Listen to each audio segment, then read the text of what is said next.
and that was the last I remember. You're listening to The Story. I'm Dick Gordon. Robert Leffer was burned all over. People at the hospital didn't think he'd make it. Soon after Robert's arrival, he was put into a medically induced coma, which lasted for 3 months. His wife, Amalia, was constantly by his side. She was able to talk to me while I was in my coma, and she said I would nod my head. Yeah, she said, "You're going to make it, honey." And she remembers me taking my head and shaking it no. And then I mumbled some words like too much pain. I don't remember none of the grafts they did on my arms. They did that while I was in a coma. Both arms all the way up to my shoulders were done. Where were they getting the good skin from? I guess anywhere they could find it. They apparently carved the skin all the way down from where my ankle starts all the way up to my knee. When I look at my legs, I mean, they got red marks, not all scabby up or anything like that, and they did a fantastic job. But I guess they just took skin to where whatever was left, and from what I understand, they could take a little piece of skin like that, an inch by inch diameter, and actually stretch it almost into 6 inches. It's magic. Yeah. In a way. Yeah. Robert, when did you then first become sort of really conscious of what your injuries were? When did you get a good sense of, okay, here's what I have to deal with?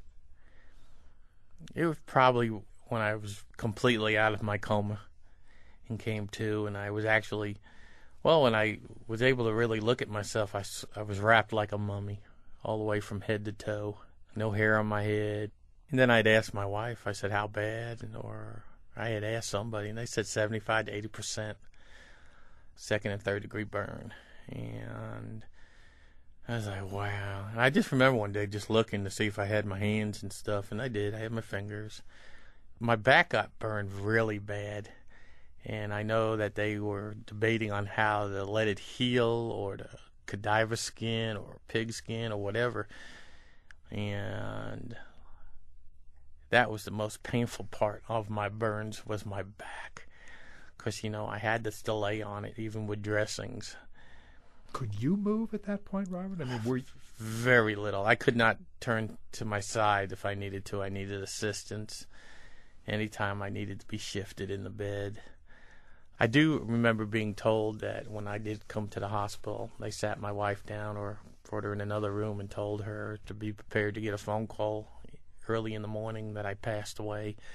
They gave her less than 40% hope of a chance that I would survive, because they also said that I was the oldest and most severe burn victim to live and walk out of there like I did at my age, which it's now 49.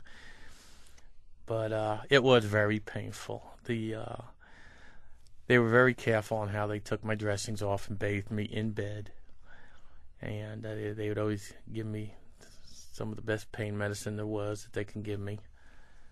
And you still feel the pain. I'm Dick Gordon. You're listening to The Story. It was 1 year ago today when Robert Leffer was trying to avoid an accident and drove his big truck off the road where it exploded in the nearby woods. The accident left most of his body covered in burns. Robert says he's always been a fighter, and when he woke up from his coma and became aware of the extent of his injuries, he was determined to survive, but still, he says, there were some really tough times. I'll be honest with you, Dick. There's times, and I've shared this with my wife, that I didn't want to make it. I wish I didn't make it. And she'd always say, why? What about your son? What about me? And she's right. I started pitying myself. I think you're kind of entitled if you go through that kind of ordeal. Yeah, that's what they tell me. But, I used to see burn survivors. You pass them on the street in a store, and you're like, in your heart, you're like, oh, my God, what did they go through? And now I know. And what's that like for you now? Because I can imagine there's been a time when you were walking on the street and some little kid said, look, Mommy, look at that man, or something like that. Have you experienced anything like that? I haven't experienced the verbal part of somebody saying, look, Mommy, look, honey, or anything. Right. But I do get most of the stares from the younger kids, which is understandable. Yeah, they don't have those kinds of, Exactly. They're like, wow, this guy's different. They're trying to figure out what happened. Adults, I have not met anybody or come across anybody that gave me an ugly or funny looking stare. Most of it's like a stare of compassion. Because once I make eye contact with them, they kind of drop their eyes or turn their head. But a lot of times I always say, "Hi, how are you?" You know. It could have been worse, Dick. I could have woke up and been missing limbs. I could have been blind. My face could have really been disfigured. No nose, no ears. I lost half my ear on my left side. I lost a little bit of size on my right side, and I lost down at the bottom of the tip of my nose a part. But other than that, I'm fine, with it. My wife always tells me I'm very handsome to her. And like I said, it could have been worse. Robert Leffer's son, Robert Jr., was pretty small when the accident happened, and it's been a part of his growing up. You're listening to The Story. I'm Dick Gordon. Robert Sr. says the interaction with his son became important to him soon after he regained consciousness. He was born June 17th. He was just a little bit over a year. He was over a year. Yeah, 18 months. Yeah, right? 18 months. So not really too tuned in at that point. Yeah. Has he ever said anything to you about how you feeling, Daddy? Or are you hurting today, Daddy? Stuff like that. Well, believe it or not, he actually comprehends that I was in an accident. When he sees a fire on TV or a truck accident on the highway, he goes, "Oh, Daddy, boo-boo, fire." And he'll take his hands and cover his eyes. He'll come over and hug me, and he'll then cover my eyes with his hands. When I'm sitting on the couch, before he jumps on me most of the time to play with me, even at that age, he'll look at me, he'll tap my stomach where he sees my scars, and so he'll go, "Daddy, boo-boo hurt?" And I'll look at him and I go, "No," and he'll lift his foot up. "Can I climb?" And he likes to walk up me and then stand up, and then he'll get down on his knees on my chest and put his face to my face and look into my eyes and kiss me. And so he's a smart little kid. I can't imagine what that's meant to you, though, to have that kind of love expressed in the way that he does it, just with no reservation. It blows me away. I mean, I thank God for that little boy every day. He's a typical 2.5, getting used to that word "no." Mommy, it can be a bit of a terror. But when it comes to Daddy's boo-boos, and he sees at times that I can't really play with him when I'm hurting, he's very compassionate about it. He either cuddles up along the side of me to watch TV or comes in between my legs.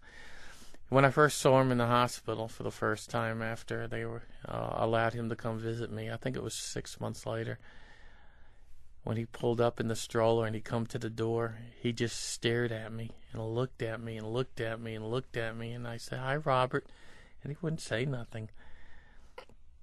But within a couple of weeks, that must have been hard, that moment. It was. I thought my little boy forgot me, but my wife assured me he didn't. He always asked every day, "Daddy, come home, Daddy, come home." And she tried to explain to him what happened, and that someday Daddy would come home. But when I'd asked the doctors for permission for my son to come see me, because I had to deal with a lot of bacteria. Right, keeping infection away from Infection away, yeah. That they were very careful about that, and then they finally came to that decision it would be okay for him to come, but be outside the room in his stroller. And after a week or two, he would call me Daddy, and then finally he came in, and they put a little gown on him and cut it to his size, and he'd sit on my lap and eat some dinner with me. And then then the next day he might act different. He didn't want to sit on my lap. He saw all my boo-boos. But as time went by, he really come a long way to understand this is my daddy, and he was hurt, and he wasn't afraid to kiss me anywhere, and it felt good. It was a good healing process for me right there with him coming.